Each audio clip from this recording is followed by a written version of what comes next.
So, want to talk a little bit about some Hudson County news in this hot election cycle. You guys have seen a lot out of Jersey City and Hoboken as that has not changed. So, we want to talk about, first off, where I was this morning over at 2 Bergen Ave. That's a firehouse in Jersey City. Mayor Stephen Fulop was joined by public safety officials across the board who support the Vote Yes referendum on Airbnb. That ballot question, of course, will be there on November 5th. So certainly that race continues to heat up. We've talked about this for weeks. You guys already know that quite well, but we're going to give you the latest today. On top of that, we also are going to talk about the Hoboken Yard redevelopment plan, which is something that is going to be one of the largest developments in the Mile Square City in many years, and it's something that has drawn some scrutiny from the council. So a lot more there. We're also going to touch on that today. We're also going to speak about some breaking news in North Hudson, which has been relatively peaceful lately.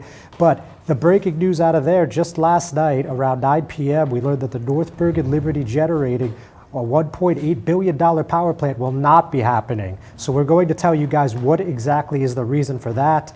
And I mean, there's so much more. We're going to talk about the Jersey City Board of Ed race. We're going to talk about Richard Lafrac getting blasted in a mailer due to his ties to President Donald Trump. And I think that's a perfect time for a break. So just give us a few moments. We'll be right back with you.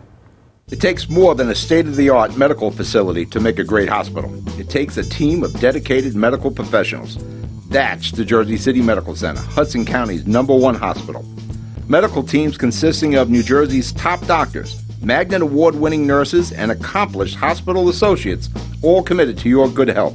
That's what you have at the Jersey City Medical Center.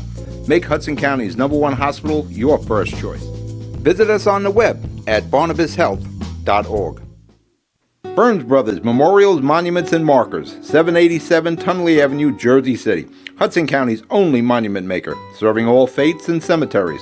Design studio and large inventory on site. Cemetery inscriptions and custom orders welcome.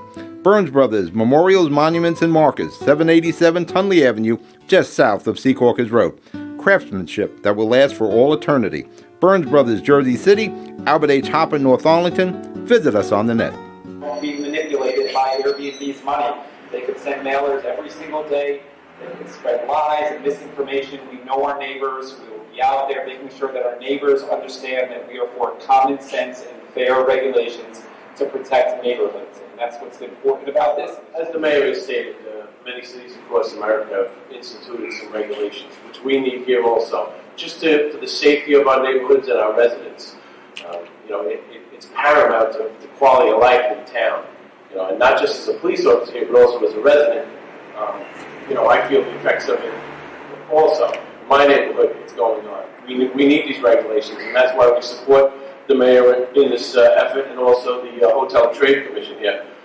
It turned out that my random headache wasn't so random after all. It was caused by inhaling gas fumes that were being released at a full-time Airbnb hotel next door. Gas was released by a valve for a non-functioning gas fireplace. And ironically, I used to live in that unit. I lived in that unit for 5 years, and I was told not to use that fireplace because the gas was not hooked up to anything.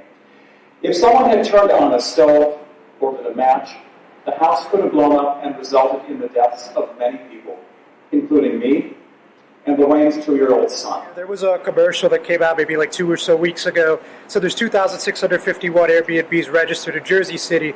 I was just wondering if any of our public safety officials could tell us some data points about the frequency or the regularity in which there are violations at these type of short-term rentals. The problems that I see in court are not, the single Airbnb in an apartment. It's the fake hotels. We literally, to my surprise, when I took this job in July 2018, there are apartment buildings in this city that have been purchased by outside companies in New York and out of state, and they are running hotels through Airbnb. Those are the problem people. Those are who we're looking to regulate.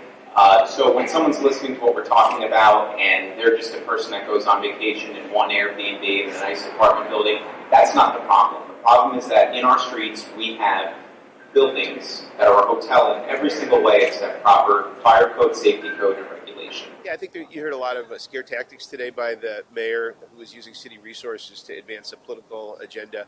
I think there's a lot of firefighters and police officers who use home sharing as a tool. They know that it's a good alternative to the high cost of living and frankly, the high property taxes that this mayor's presided over. There are regulations in place. Every firefighter and police officer who uses home sharing, every member of the home sharing community wants their communities to be safe. There are regulations that were put on the books in 2015. There's regulations on the books now, and the home sharing community tried to work with this mayor for even more regulation, but instead the mayor's gone forward with this ban. Hudson County View live at Uncut, and for what feels like the umpteenth week in a row, John Heidiss, myself, and my colleague Mark Bucinich talking again about Airbnb. So Mark, obviously I was there and you weren't, but you saw the clip and I believe you had a chance to read the story.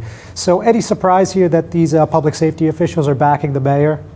No, it's given what the city has been saying so far, John, their concerns about late night parties, quality of life issues, outside investors buying up, say, a large number of units within buildings.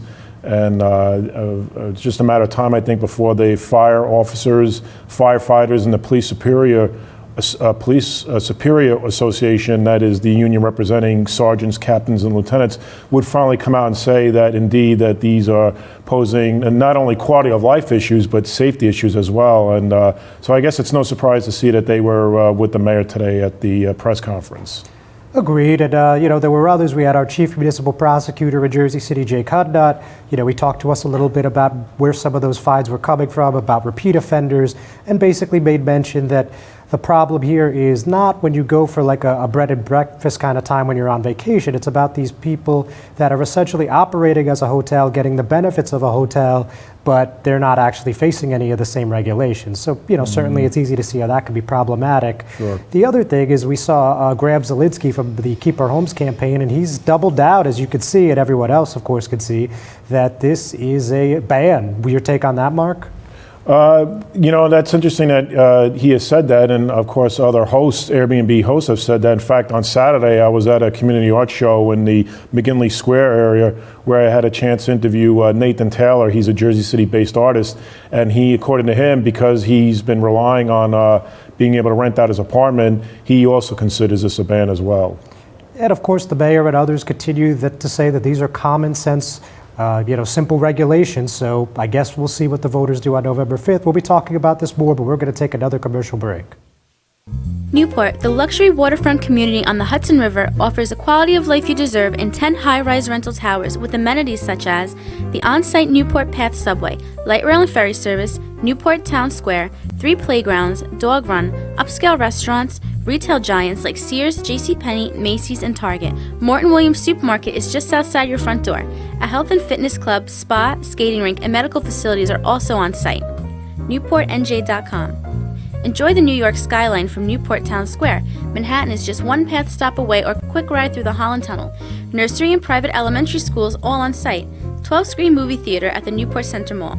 Want to visit Newport? Stay at the Westin or Marriott Hotel. Go to NewportNJ.com for details. Newport has luxurious towers, great restaurants, shopping, New York skyline views, schools, playgrounds, a marina and yacht club, gym, spa, fine wine, fine living. It's incredible. It's you. NewportNJ.com. Newport, live like you want.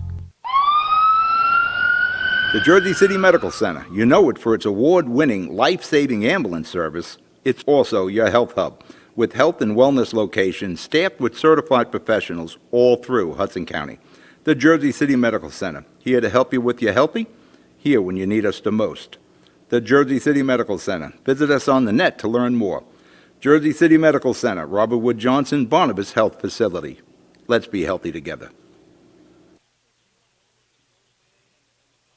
Live and Uncut, John R. Heidiss and Mark Bucinich back with the latest out of North Hudson, specifically North Bergen. So Mark, as most people were hopefully home from work, relaxing and trying not to think about local politics, all of a sudden on the Ask the Governor WNYC radio show, we hear this bombshell that he says, I unequivocally oppose to building the North Bergen power plant in the Meadowlands.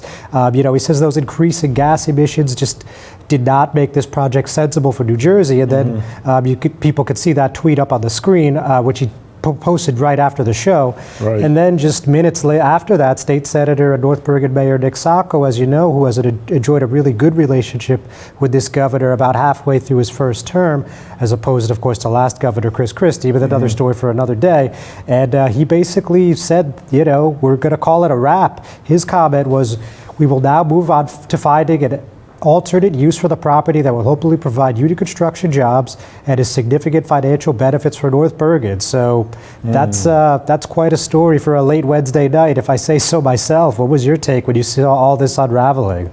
Yeah, it's been very interesting to see the governor's reaction to this. You know, earlier this year, right, John, and even into last year when it was first announced, when North Bergen Liberty Generating Company wanted to build this $1.8 billion power plant, Mayor Sacco at the time was, and the company itself was talking about all the benefits that it would mean for local union construction workers as well as for the environment, because here's another example of a power plant that would be using natural gas as opposed to using coal, as concerns about global warming increase around the country and around the world. But it's interesting also that Sacco's comment about that they still want to be able to use the land maybe to be able to hire future union construction workers.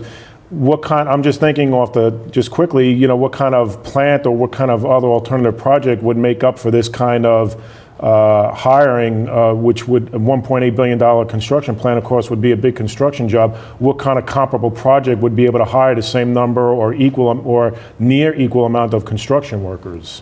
Yeah, I mean, it's an interesting hypothetical you pose, Mark. I mean, I think it goes without saying that trying to replicate that sort of project on that level is nearly impossible. I mean, granted, we don't know what's in the works, if anything.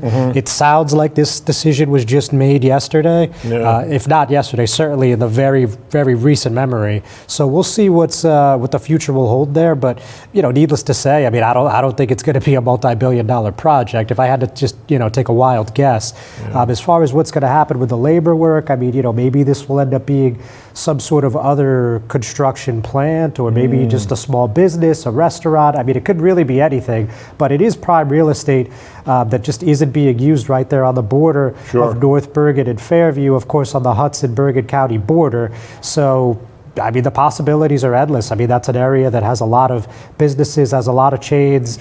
And who knows? I mean, it could basically be anything. You know, John, and I guess the governor was reacting to, you know, because we covered earlier this year, you at the press conference, I think it was early this year as well, when Governor Murphy showed up at an unrelated press conference, had to do with the completion of the bridge on 69th Street, the bridge that crosses over the railroad tracks on 69th Street. That's right, back in February. In February, and he was greeted by different environmental groups, including Matt Smith from the Food and Water Watch Group. And obviously, I've covered, reported on, did interviews with several other environmental leaders, such as the head of the New Jersey chapter, the head of the New Jersey chapter of the Sierra Club, as well as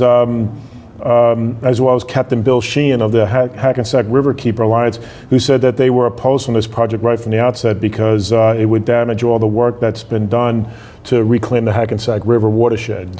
Yeah, I mean, it's good you bring that up, Mark, because Jeff Tittle, as you alluded to, the head of the NJ Sierra Club, put out a statement both last night and this morning, two separate statements, and basically taking the governor to task, saying, listen, we heard what you said, but we're not convinced. He's like, until we see it in black and white, we're not convinced that this thing is done, which, of course, I'm paraphrasing, but I mean, a little surprising. I mean, obviously, there's some unrest between these two sides, but I mean, I think it's clear that between the governor and the state senator and mayor's comments, I mean, it seems like this is finished, kaput, whatever word you want to use. Yeah, and it's interesting about obviously the political relationship between Governor Murphy and the mayor and state senator Nicholas Sacco. I'm sure this was obviously a disappointing result for the mayor. Absolutely, Mark, and that's something we'll certainly talk about in future editions. But right this moment, we're going to take a break from our sponsors. Just give us a second. Good Friend Self Storage in North Bergen, New Jersey is a fully climate-controlled facility equipped with state-of-the-art security, packing supplies, a Refer Friend program, and multiple loading docks convenient for commercial use. Located just off of Route 3 at 4301 Tunnelly Avenue, Route 1 and 9. Call 201-867 2444 or visit us on the web today. Good Friend Self Storage. Let us be your good friend. Consumer Carpets, 3408 Kennedy Boulevard in the Jersey City Heights, your one-stop store for residential and commercial floor treatments, carpeting, linoleum, tiles, laminates, hardwood floors, area rugs, remnants, all major brands, all in stock. Free estimates, same-day installation. Consumer Carpets, it's savings, selection, installation. Credit cards and debit cards accepted. Financing available. Consumer Carpets, price to fit your budget, installation to fit your schedule. On the net at consumercarpets.com. Consumer Carpets, Jersey City, 201-792-2712. Panapinto Properties, Jersey City. Shaping the workplace with state-of-the-art office space and an address your company desires. Building residences that define your home environment. Adjacent to all modes of transportation. On-site parking available. The right address, the right lease. 201-521-9000 or visit on the web at panapintoproperties.com. Panapinto Properties, building Jersey City for everyone. Hudson County View live at Uncut. John Arhitis and Mark Bucinich. So we are going to head a little down the Hudson and talk about Hoboken, of course, our favorite place for now during the election cycle. So Mark, you had the pleasure of being at the council meeting last week, as we've already noted. But I think what we didn't really talk about was the Hoboken Yard redevelopment plan. I mean, this is a huge project. NJ Transit's involved, developer Elcor, obviously the city. And this is something that has been on the table since, I believe, at least 2007. There was something approved back in 2014. Obviously, changes have been made now, and it looks like there's a lot of differing opinions, and believe it or not, in Hoboken, it seems like a lot of people can't agree. So, before we get to the meat and potatoes, if you will, let's talk a little bit about that dialogue between 3rd Ward Councilman Mike Russo and 5th Ward Councilman Peter Cunningham at that meeting. It looked like they were really just about ready to stand and trade. It looked like they weren't too happy with one another. Yeah, that was an interesting point during the council meeting last week, John. And, Councilman Mike Russo wanted a vote. He said he wanted a vote on that the council should vote so that the plan can go ahead. His main argument was that, well, it's been 14 years. The city keeps putting this off. Well, I think it's high time now that the city council votes on it so that the plan can be put forward. But as our viewers saw from the footage from last week, Councilman Peter Cunningham had a different viewpoint. He said, well, what's another 2 weeks or even a month, say, for example, to put the project off? Because a project of this magnitude, of this significance, how can we vote on it when the public even hasn't had a say in this? So sure enough, and just one more point, sure. Councilman Michael Russo then his main response to that was, okay, if you're going to vote to table this resolution or this plan tonight, well, we need to make sure that we have this public meeting ASAP, and sure enough, it's taking place next Tuesday evening. Right. And what was interesting at the end of that dialogue, I mean, it was all pretty interesting from what I saw, but what was particularly interesting and caught my attention was that, they were going back and forth about whether or not this was politics at play. Hard to believe politics at play in Hoboken, but yes. But anyway, as you saw, they were really going at it, and it just, the interesting aspect was that they were talking about you trying to help your friends during the election cycle. So, it was definitely getting pretty tense at the end there. It was. I mean, I think, Peter Cunningham said, I guess because he didn't like what Councilman Russo was saying, that about the council, again, punting on this particular project, this plan. But then, obviously, Peter Cunningham responded that, well, this is not, what his motion to table, or at least his argument to table it, he said that it wasn't a cop-out.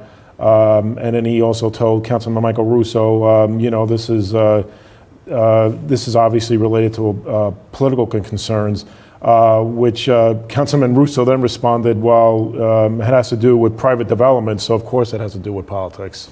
Yes, and he also said, of course, it has to do with money. You guys could check out the clip online for yourselves. But, let's talk about the actual merits of the project, if you will. So, Mark, I mean, this is, this is huge. You know, as I already mentioned, this is a very robust development. It's an ambitious plan, et cetera. So let's talk about the numbers for a second. So the first tower was originally supposed to be 200 feet high. Now this new plan would make it 300 feet high. And then the third tower was supposed to be 24 stories. Now it's going to be 28. And it's overall 80 acres of land, all owned by NJ Transit, to be developed by Elcor in the first ward. And the original plan was 2.3 million square feet. Wow. And now this one is about 1.57 square feet. But there's also 947,000 square feet that's basically a question mark. It's just, land earmarked to be for future development. Sure. So some are arguing that this is actually, if you put them side by side, this is a larger project. Obviously, some people say that that's not the case at all. And, it's Hoboken, so it's hard to really know exactly what's going on, when it's going on. But I think one thing we could say for certain is that we are going to have a heck of a meeting on Tuesday. It should be a very interesting public meeting, John, because, of course, whatever the public, whatever ideas that they have, well, it may mean that the city council will then have to incorporate those changes, which then puts off the construction and the groundbreaking to a future date. And if I remember correctly, doesn't the city have to at least start this plan or a major project? There's a certain timeline that they have to meet before they actually start construction? That's not confirmed yet, Mark, so we're going to have to look deeper into that. But what's really interesting about this is that the council meeting is the following day, that Wednesday. So, this meeting theoretically could determine whether or not it even makes the agenda. So something to be seen. It looks like next week will be another fun one for us. So we're going to take another word from our sponsors. Hang with us. Sit tight. Introducing the MyJCMC app, powered by Practice Unite. The free MyJCMC app puts the power of healthcare at your fingertips. Go to the concierge for access to referrals, scheduling, and appointments, see emergency room wait times, and get directions to Jersey City Medical Center health locations. Read the latest JCMC news through their social media feed, find a doctor, and more. The MyJCMC app. We belong to you. Rama Jewelers, located in the Lyndhurst Shopping Center at 413 Valley Brook Avenue, Lyndhurst. Come for all your jeweler needs at Rama Jewelers, where you will find a fine selection of necklaces, earrings, rings, and bracelets. Choose from one of our complete sets, our many signature items, or find the perfect engagement ring. Come on down. That's Rama Jewelers at 413 Valley Brook Ave, Lyndhurst. Call 201-939-5784 or visit us online today. And we're back, Hudson County View, live and uncut. John Arhitis and Mark Bucinich. So, John, can I just say one thing for a minute? To go clarify what I had said in the prior segment, which was that the city Hoboken, that there was a deadline that they had to meet in order to break ground on the Hoboken Yard redevelopment plan.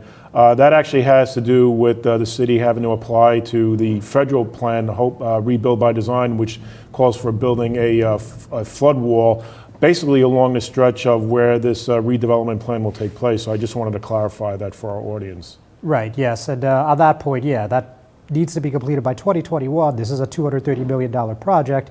And, in the event that it's not completed, then the city would be on the hook to pay for whatever costs are still existing at that point. But obviously that's a ways off and no one's expressed any concerns. So hopefully it stays that way for the sake of Hoboken. Obviously flood preparedness is a big thing ever since Hurricane Sandy. Certainly not something we want to see them endure again. Sure. So on another Biosquare City note that has nothing to do with development is we wanted to just also give you an update on the Frank Rea vote by mail scandal there. Basically, another person, this is the fifth person to either plead guilty or be convicted. His name is William Rojas, 69 years old. He participated in the 2015 municipal elections. He's the second person to plead guilty in connection to those council races 4 years ago. And similar to Frank Rea and others, he's admitted to violating the Travel Act by paying voters $50 in exchange for their vote by mails. So this is certainly something that continues to heat up, and perhaps it would be pretty fair to say at this point, Mark, that I think they're leading up to a quote-unquote big fish, as the politicos and we like to say. You think that's a pretty safe assessment at this juncture? I think it is, John. I mean, it was a great story by Corey who wrote that. So again, the saga around the vote by mail fraud scandal still continues. And again, we'll see. It'll be interesting to see.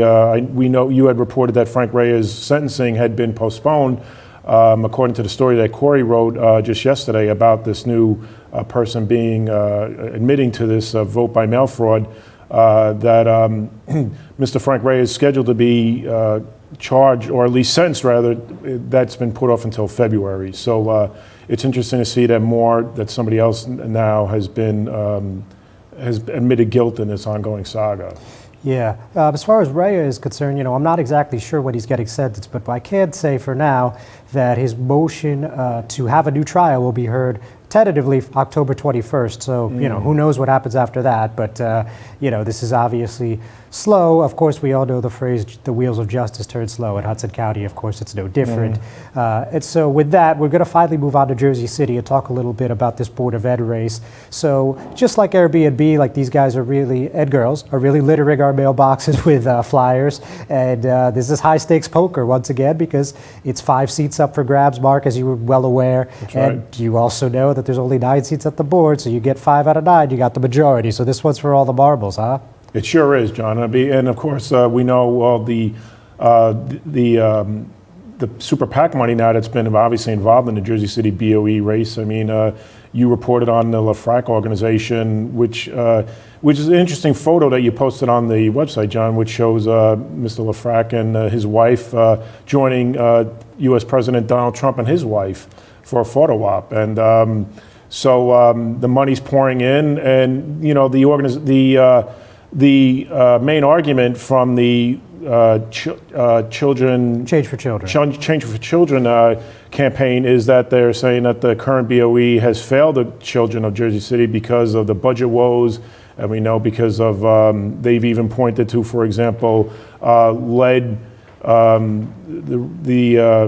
Possible lead poisoning, and they need to focus more on remediation. Exactly. And of course, Education Matters has in turn said, well, this is just led by Sudan Thomas, who actually the LaFrac organization, Change for Children, has been pointing out that Sudan Thomas has his own troubles, obviously no legal troubles, because he was involved in writing checks to cash when he was head of the Jersey City Employment and Training Program.